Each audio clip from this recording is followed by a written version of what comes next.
Hello everyone, today we are going to discuss paper code BSOC 132 Sociology of India। आज हम इसके कुछ important questions करने वाले हैं जो कि आपके दिसंबर एग्जाम के लिए इंपॉर्टेंट रहने वाले हैं।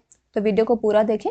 अगर आपको आज की क्लास पसंद आती है तो वीडियो को लाइक करें और चैनल को सब्सक्राइब करना ना भूलें। अगर आप लोगों को इस सब्जेक्ट के गेस्ट पेपर परचेज करना चाहते हैं तो आप सिंपली गूगल में जाएंगे shop.hindustanknowledge.com। ठीक है, ये हमारी वेबसाइट, आप इस पर चले जाएंगे, ऐसा कुछ इंटरफेस दिखेगा। सर्च कोड का ऑप्शन में आपका जो भी पेपर कोड होगा आप वो सर्च कर लेंगे। ठीक है, जैसे अभी हम देखेंगे BSOC 132। अब यहाँ पे देखिए आपको इंग्लिश हिंदी दोनों ही मीडियम में क्या है गेस्ट पेपर अवेलेबल हो जाएगा। आप इस पर क्लिक कर लेंगे, आपका जो भी मीडियम होगा यहाँ पे बाय नाउ के ऑप्शन से आप इसको परचेज कर लेंगे। अगर आपको हमारी वेबसाइट से गेस्ट पेपर्स को परचेज करने में कोई भी प्रॉब्लम आती है तो आप क्या करेंगे, सिंपली हमें व्हाट्सएप पे मैसेज कर देंगे 9580023321। यहाँ से भी आप गेस्ट पेपर्स को परचेज कर सकते हैं। ठीक है, अगर आप गेस्ट पेपर और ये वीडियो को अच्छे से कर लेते हैं तो आप क्या है अपने एग्जाम को आसानी से क्लियर कर लेंगे। तो चलिए शुरू करते हैं आज की class. What is the relationship between caste and class, explain with suitable examples. Caste और क्लास क्या है, आपके दो इंपॉर्टेंट कॉन्सेप्ट होते हैं that are used to understand social inequality and the society। ठीक है, जो भी आपकी सोशल इनइक्वालिटी है सोसाइटी में उसको अंडरस्टैंड करने के लिए, ठीक है, कास्ट और क्लास क्या है, दो इंपॉर्टेंट कॉन्सेप्ट है। इंडिया में कास्ट एक ट्रेडिशनल फॉर्म है सोशल डिवीजन का, बल्कि जो क्लास है वो आपका मेनली बेस्ड होता है इकोनॉमिक पोजिशन पे। ये दोनों ही डिफरेंट है, बट जो कास्ट और क्लास है वो दोनों ही क्लोजली रिलेटेड है और इन्फ्लुएंस करते हैं एक दूसरे को in many ways. Now we will look what is the meaning of caste. Caste एक ऐसा सिस्टम होता है, ठीक है, सिस्टम ऑफ सोशल स्ट्रैटिफिकेशन, जो कि आपका बेस्ड होता है on the birth. A person is born into a particular caste, यानी कि जो लोग होते हैं वो एक पर्टिकुलर कास्ट में बॉर्न होते हैं। Usually it remains in it through out the life. Traditionally जो कास्ट होती है वो आपके पर्सन के ऑक्यूपेशन को, सोशल स्टेटस को, मैरिज रिलेशन और सोशल इंटरेक्शंस को डिसाइड करती है। फॉर एग्जाम्पल्स, ब्राह्मण्स जो होते हैं वो एसोसिएटेड होते हैं with the priestly work, Kshatriyas आपके एडमिनिस्ट्रेशन से, वैश्यास आपके ट्रेड से और Shudras with the service and manual work.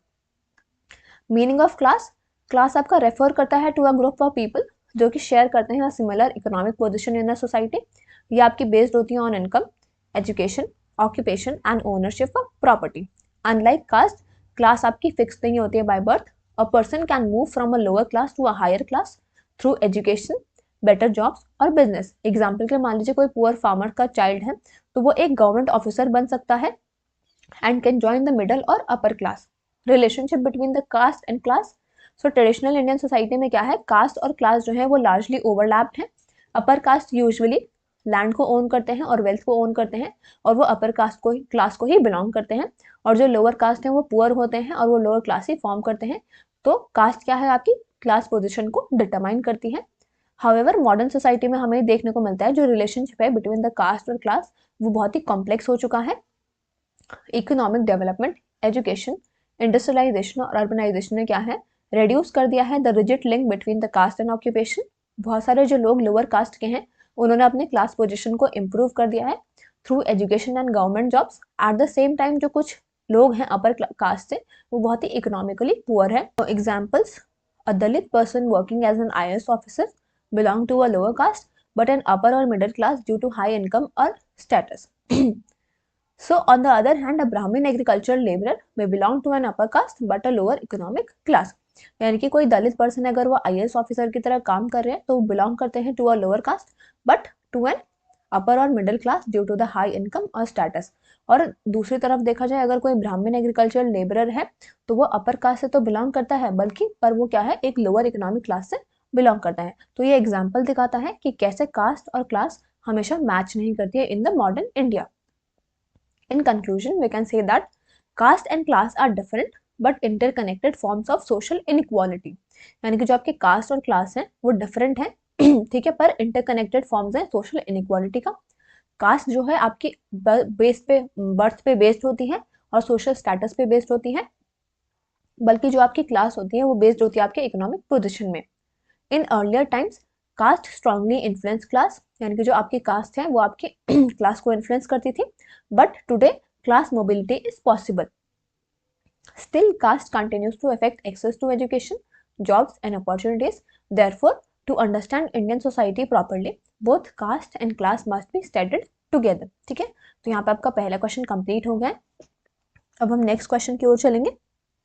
अगर आपने अभी तक चैनल को सब्सक्राइब नहीं किया है तो चैनल को सब्सक्राइब कर लें, साथ ही में हमारे टेलीग्राम ग्रुप में भी ज्वाइन कर लीजिएगा, जिसका कि लिंक आपको डिस्क्रिप्शन बॉक्स में दिया गया है।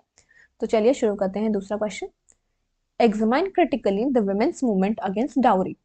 So the dowry system is a deep-rooted social evil in Indian society. यानी कि जो डाउरी सिस्टम है वो एक डीप रूटेड सोशल एविल है इंडियन सोसाइटी में।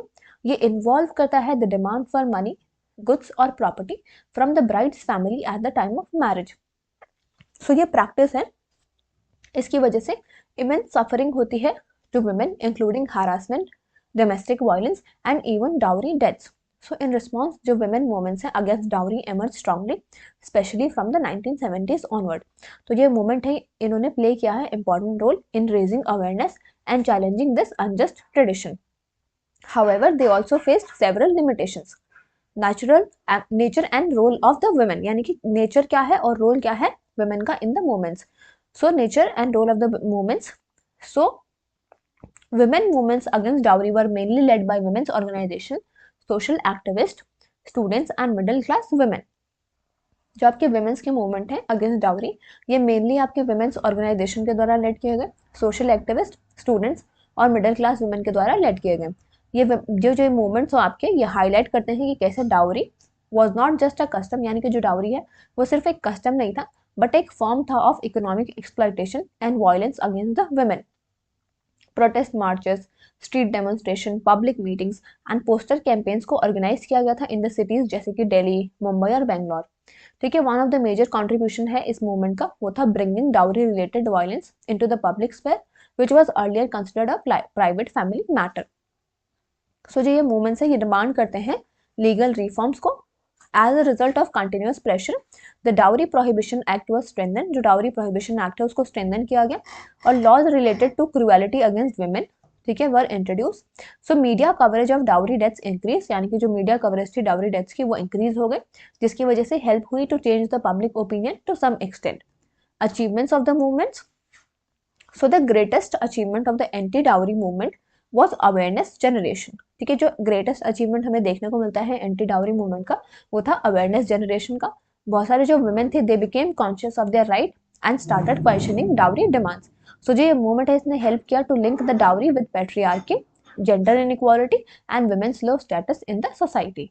सो जो सपोर्ट ग्रुप्स थे और वुमेन सेल्स थे वो फॉर्म हुए ताकि वो हेल्प कर सकें विक्टिम ऑफ डाउरी हैरेसमेंट को। So in some cases collective action by women groups saved lives and forced families to stop dowry demands. Limitation and criticism, इतने सारे एफर्ट्स होने के बाद भी जो डाउरी सिस्टम था वो डिसअपियर नहीं हुआ है। वन मेजर लिमिटेशन जो हमें देखने को मिलती है इस मूवमेंट की वो ये थी कि it was largely urban and middle class oriented with limited reach in rural areas.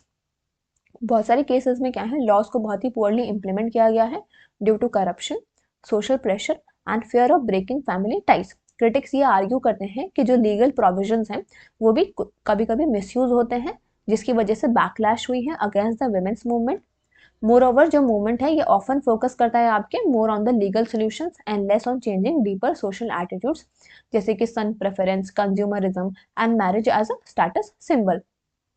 सो इन सारे without addressing these root causes, यानी कि इन सारे रूट कॉजेज को बिना एड्रेस किए हुए जो डाउरी है वो कंटिन्यू कर दिया इन हिडन और न्यू फॉर्म्स। ठीक है, कंक्लूजन, जो वुमेन्स मूवमेंट्स हैं अगेंस्ट द डाउरी उन्होंने बहुत ही इंपॉर्टेंट रोल को प्ले किया है in challenging and oppressive social practice and empowering women.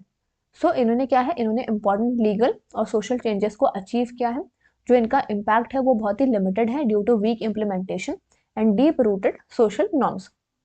So for real change, यानी कि रियल चेंज के लिए इन मूवमेंट्स को must be supported by education, economic independence of women and a transformation in societal attitudes towards marriage and gender equality.